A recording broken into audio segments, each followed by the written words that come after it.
10 വർഷത്തിനു ശേഷം നിലമ്പൂർ തിരിച്ചുപിടിച്ചതിന് പിന്നാലെ ആര്യാടൻ കുടുംബത്തിൽ വൈകാരിക നിമിഷങ്ങൾ. തെരഞ്ഞെടുപ്പിൽ ജയിച്ചതറിഞ്ഞ UDF സ്ഥാനാർത്ഥി ആര്യാടൻ ഷൗക്കത്ത് ആദ്യം ഉമ്മയെ കെട്ടിപ്പിടിച്ചു കരഞ്ഞ് സന്തോഷം പങ്കുവച്ചത് കുടുംബത്തിൽ വൈകാരിക നിമിഷങ്ങൾ സമ്മാനിച്ചു. തെരഞ്ഞെടുപ്പിൽ ജയിച്ചതിൽ സന്തോഷമെന്ന് ആര്യാടൻ ഷൗക്കത്ത് മാധ്യമങ്ങളോട് പറഞ്ഞു. ഞാൻ ഒന്നുമല്ല, എന്റെ പിതാവിന് ഏറ്റവും സങ്കടമുണ്ടായിരുന്ന കാര്യമായിരുന്നു നിലമ്പൂർ നഷ്ടമായത്. നിലമ്പൂർ 2 തവണ നഷ്ടമായപ്പോൾ അദ്ദേഹത്തിന് വലിയ വേദനയായിരുന്നു. അദ്ദേഹം ഞങ്ങളോട് പറഞ്ഞത് ഇനിയുള്ള നിങ്ങളുടെ രാഷ്ട്രീയ പ്രവർത്തനം നിലമ്പൂർ തിരിച്ചുപിടിക്കലായിരിക്കണമെന്നാണ്. അത് കാണണമെന്ന് അദ്ദേഹത്തിന് ആഗ്രഹമുണ്ടായിരുന്നു. അത് അദ്ദേഹത്തിന് കാണാൻ പറ്റിയില്ല എന്ന വിഷമം എനിക്കുണ്ട്. അദ്ദേഹത്തിന്റെ ആത്മാവ് സന്തോഷിക്കുന്നുണ്ടാകും, ആര്യാടൻ ഷൗക്കത്ത് പറഞ്ഞു. മകൻ ജയിച്ചതിൽ ഏറെ സന്തോഷമെന്ന് ഉമ്മ പ്രതികരിച്ചു. 8 തവണ ആര്യാടൻ മുഹമ്മദ് ജയിച്ച മണ്ഡലമാണ് 14 വർഷത്തിന് ശേഷം UDF ഇപ്പോൾ തിരിച്ചുപിടിച്ചിരിക്കുന്നത്. 2016 ആര്യാടൻ ഷൗക്കത്ത് തന്നെ മത്സരിച്ചിരുന്നുവെങ്കിലും പരാജയമായിരുന്നു ഫലം. ആര്യാടൻ മുഹമ്മദിന് ചുറ്റും കറങ്ങിത്തിരിയുന്നതായിരുന്നു മലപ്പുറം ജില്ലയിലെ കോൺഗ്രസ്. ആര്യാടൻ അപ്പുറം ഇവിടെ കോൺഗ്രസിന് മറുവാക്കുണ്ടായിരുന്നില്ല. 1965 ആദ്യ മത്സരം, പക്ഷേ വിജയിച്ച് MLA ആവുന്നത് 1977. 1982 ശേഷം 2016 കളം വിടും വരെ ആര്യാടൻ അല്ലാതെ നിലമ്പൂരിൽ കോൺഗ്രസിൽ നിന്ന് ആരും മത്സരിച്ചിട്ടുമില്ല, MLA ആയിട്ടുമില്ല. 1982 TK ഹംസയോടേറ്റ ഒറ്റ പരാജയം മാത്രം.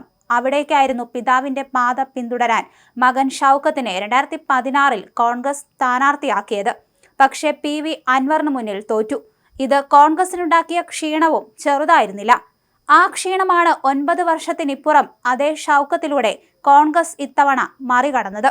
2016 ആര്യാടൻ ഷൗക്കത്ത് മത്സരിച്ചപ്പോൾ കോൺഗ്രസിന് വോട്ട് കുറഞ്ഞ അതേ സാഹചര്യം 2025 ഷൗക്കത്ത് മത്സരിക്കുമ്പോൾ സംഭവിക്കുമെന്നായിരുന്നു അൻവർ അടക്കമുള്ളവർ കണക്ക് കൂട്ടിയത്. 2016 40.83% വോട്ടാണ് ഷൗക്കത്ത് മത്സരിച്ചപ്പോൾ UDFന് ലഭിച്ചിരുന്നതെങ്കിൽ 2021 ആര്യാടന് പകരം VV പ്രകാശ് മത്സരിച്ചപ്പോൾ അത് 45.3% എത്തിക്കാൻ UDFനായിരുന്നു. എന്നാൽ 2025 വീണ്ടും ഷൗക്കത്ത് വന്നതോടെ 2016 സാഹചര്യത്തിലേക്ക് പോവാതെ പിടിച്ചു നിൽക്കാൻ UDFനായത് ഏറെ ആശ്വാസമാണ്. ഇതോടെ ആര്യാടൻ വിരുദ്ധ വോട്ടുകൾ വിധി നിർണയിക്കുമെന്ന അൻവറിന്റെ പ്രവചനം തെറ്റിപ്പോയി. അങ്ങനെ 9 വർഷത്തിന് ശേഷം ആര്യാടൻ ലെഗസി പിടിച്ചെടുക്കാൻ മകൻ ഷൗക്കത്തിനായി. 2016 ആര്യാടൻ ഷൗക്കത്ത് ആദ്യമായി സ്ഥാനാർത്ഥിയാകുമ്പോൾ എതിർ സ്ഥാനാർത്ഥിയായി മത്സരിച്ചിരുന്ന PV അൻവറിനെതിരെ CPMനുള്ളിലും അഭിപ്രായ വ്യത്യാസമുണ്ടായിരുന്നു. അതുകൊണ്ട് തന്നെ തികഞ്ഞ ആത്മവിശ്വാസത്തിലായിരുന്നു അന്ന് ഷൗക്കത്ത് ഇറങ്ങിയത്. പക്ഷേ അപ്രതീക്ഷിതമായി വൻ തിരിച്ചടി ഉണ്ടാവുകയായിരുന്നു.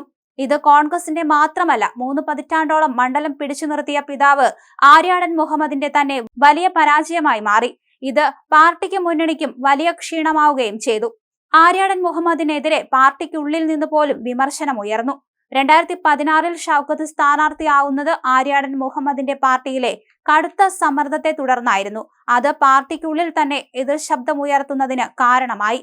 VM സുധീരൻ അടക്കമുള്ളവർ ഇക്കാര്യം പരസ്യമായി പറഞ്ഞു. 3 പതിറ്റാണ്ടോളം ആര്യാടൻ കൈവശം വച്ച് മണ്ഡലത്തിൽ മറ്റൊരാളെ പരീക്ഷിക്കണമെന്നായിരുന്നു അന്നത്തെ പ്രധാന ചർച്ച. അന്ന് KPCC സെക്രട്ടറിയായിരുന്ന VV പ്രകാശിന് വേണ്ടിയായിരുന്നു ആവശ്യമുയർന്നത്. അവസാന ഘട്ടത്തിൽ നറുക്ക് ഷൗക്കത്തിന് വീണു. പക്ഷേ ഷൗക്കത്തിനെ വിജയിപ്പിച്ചെടുക്കാൻ കോൺഗ്രസിനായില്ല. എന്നാൽ ഇപ്പോൾ അതെല്ലാം മറികടന്നിരിക്കുകയാണ്.